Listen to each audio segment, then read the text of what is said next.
Welcome back to the Dark Side of Real Estate. We're your hosts, the Hardys, Paige. Jill. I know we've talked about this before. This is the hill I will die on, is using a local agent for your home. Yes. And by local, I mean someone who knows the area, knows the market.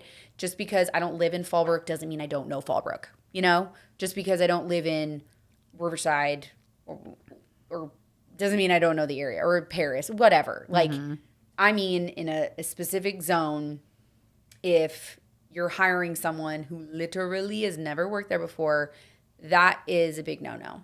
And I will say it all over again.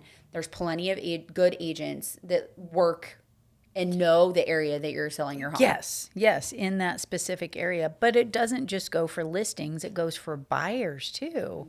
You know, I mean, listings, it's super important because you need to be accessible. Yes. You don't want a listing agent that lives an hour and a half away. Yeah. You know, or you know, if you have a listing in Menifee and you have an agent that lives down in San Diego, LA. or LA, you know, and if you need to get to the house quickly, forget it. There's just, you know, traffic, everything else. I mean, depends on what time of day, but, you know, try getting from San Diego to Menifee at, you know, 4:30 in the afternoon. No, it's going to take you it's going to take you 2 hours. And it's important to know that, you know? Yeah. And if it's a big red flag, if I had a buyer reach out to me directly, turns out she does have an agent, but her agent was from not in the area. He was 45 minutes, an hour away from Murrieta.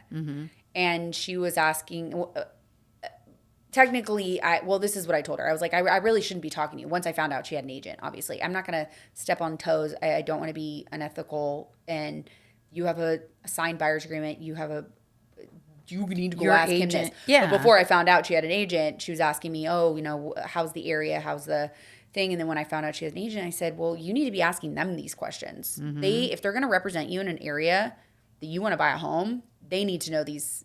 They need to know how's the area, how's the neighborhood, what are the taxes, what's the plan for the city, what's the plan for that vacant lot that's over there. And then, so the agent ended up reaching out to me, and he asks me the same questions. How's the area? I'm not familiar with it. And I'm like, why don't you pass it off to you're that desperate for a sale that you won't just accept a referral fee for someone who actually knows what they're doing in that area? Yeah, because you're doing a disservice to your client more than anything. Yeah. I would never accept a buyer or a listing over in LA, for instance. No. We also have we have good referral partners everywhere too. Yeah, so. Orange County even. I used to do Orange County because that's where I started. But now it's like, no, I don't know it as well. It's been too long since I moved. So now having a really good referral agent that we can refer to that knows the area like the back of her hand, all day long, I will refer to her. But even in Riverside, I will refer out depending on where it is. I mean, there's some parts of like South Riverside that we know because we've worked there a few times. Yeah. And especially if it's like, you know, a long-term client, I don't feel comfortable with passing them off to somebody.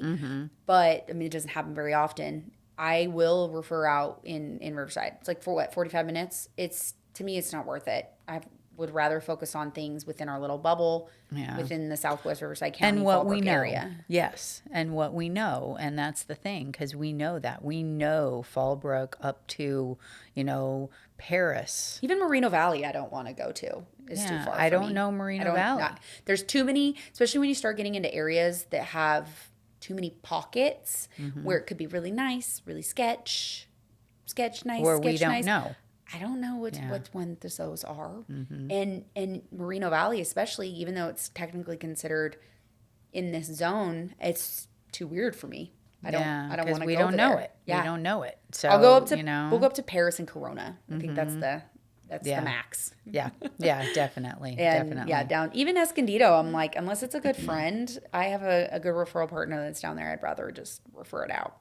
Yeah. You know? Yeah. But and we've seen it so many times though. Like, for example, I had someone email me and go, She's from Escondido. She's got a new listing in Winchester, and she asked me for a referral for a photographer. Yes, I want to be collaborative, but at the same time, I don't. But I also don't want to be mean and say, well, you shouldn't have all these people. But you should have all these people. Doesn't matter where you're going to work. Yeah, And exactly. If you have a photographer that you work with, you should be or able have to a couple. Like we've got a couple that just in case Yeah. one's not available, you've got the other Yes, yes. guy. And then we've had people that they want a combo because they're coming up from San Diego, and we have different lock boxes, and they want a combo, which isn't as safe for our sellers. So I don't like putting them on, and because they don't want to pay the $16 a month and the $50 startup fee for Supra. I know. Oh, but they're going to be making, let's even call it $10,000. You can't spend. Let's even call it $100. Exactly. I know. It's doing your client a disservice. Yes. It's what I say all the time. If you don't know your market, you don't know your area to where you can just look at a map, look at that house and say, oh yeah, that's exactly in where it this is. school district, that's in that school district, that's that high school or this high school, and just being able to know that off the top of our heads is, I think, super important, and to be able to, and just to know where to look if you're not sure. Well, what about okay, so we've learned that, yes, people have to buy a house, but they're also buying the area, right? So we do a lot of lifestyle videos on our listings to say, hey, this is the area that it's in. This is what it's around. And then if we get a buyer that comes to us and says, well, what else is there around here? We know exactly what restaurants you should go to, what events are going to be happening, what the city has planned. We had one where we ended up getting a buyer because they were working with an out-of-area agent. They didn't even know if they were out of area. They were like pretending that they were Temecula and local. And they were from like what? And they were Beaumont asking or about like something. the city plan and all these things and what the demographics were. And I'm like, what? Your agent doesn't know this? Oh, that's because they're from like Apple Valley. yeah. But just those things. So if you're a buyer or a seller and you hear these like red flags, they're red flags for a reason. And it's your largest investment that you're working with here, and you shouldn't compromise by using someone who doesn't know Yes. your local area. They may be really good realtors, but there are a lot of other really good realtors that have good skills, but also good knowledge of the market area. areas that they're working. Yeah. That's why LA, here, Ashley, take it. I don't know anything about, South Beach or whatever. Yeah. Well, I got 2 referrals from an agent over in LA, to the Menifee area. Yeah. So, which was great because she felt the same way. And it's someone that she's been working with for like 20 years.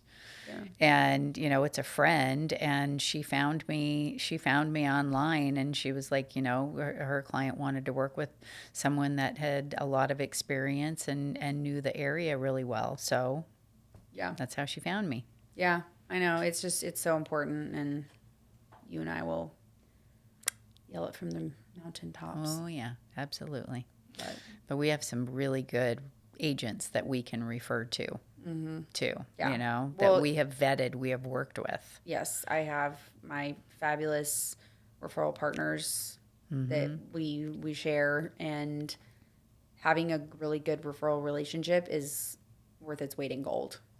Because if I know, okay, I can't help them, but I can refer them out to, let's say, Ashley, I know she's going to get it done, and she's going to take really good care of them. Same with if it's out of state. I've got somebody in Orlando, Florida. I know that I can pass them off, and they will get taken care of. And we referred clients up to Washington after we sold their house in Temecula, and I'm referring someone up to Oregon after I sell her condo. So, and it's people that are part of the program and, are similar in style to us, I think, and people that really value what they're doing and want to provide good service for their clients. Exactly. Same as us. Yeah. And that's the thing. I have a client who I've helped buy and sell, and now we're selling their house again. And they basically were like, "Why can't you just get transported to where we're going?" Like, I don't want to work with anybody but you. I'm like, I'm not licensed to where you're going. I'm sorry. Yeah. But You can't do this it. person is just as good as me, in some sense. Yeah. So, yeah, just if you're making a move anywhere in the United States, we can help. But also, if you're in our local area and you need an agent, please just reach out to us. We may not be a good fit, but at least we probably know someone who would. Yeah, exactly. We have good relationships with a lot of agents in the area too. Yeah. Because that's super important.